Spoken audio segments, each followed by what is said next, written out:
presented by Maithili Express Music। बोला बोला शारदे मैया की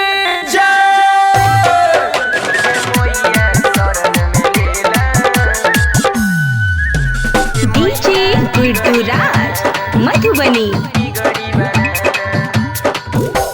बिना वाली मैया है पुस्तक रचैया, सुनल तू बिनती हमार। भटकत भटकत बहुते दूरा से ऐनी तोहर दुआर। हे मैया शरण में लेला, हे मैया ज्ञान देदा। हे मैया शरण में लेला, हे मैया बिगड़ी बनादा।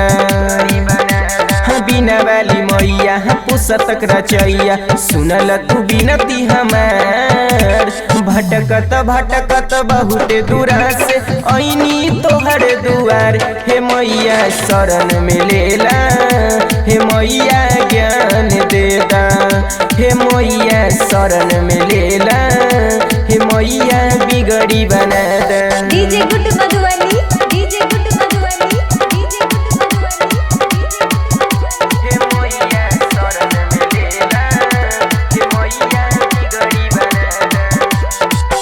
खुशी रिकॉर्डिंग स्टूडियो बलुआहा।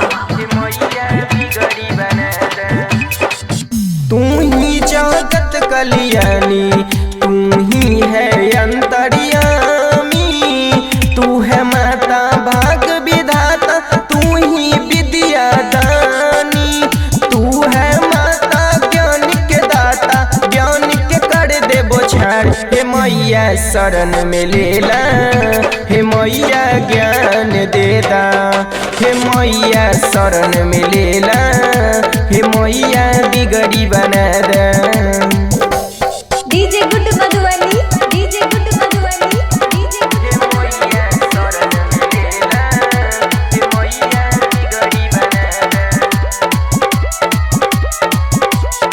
खुशी रिकॉर्डिंग स्टूडियो बलुआहा। तू ही है हंस सवारी, तू ही है पुस्तक धारी। सातो सुर रचने वाली, तू ही बीना बाली। हे कमलों की आसन धारी, सुन ले हमर पुकार। हे मैया शरण में लेला, हे मैया ज्ञान देदा। हे मैया शरण में लेला, हे मैया ज्ञान देदा। हे मैया शरण में लेला, हे मैया बिगड़ी बनादा। खुशी रिकॉर्डिंग स्टूडियो बलुआहा।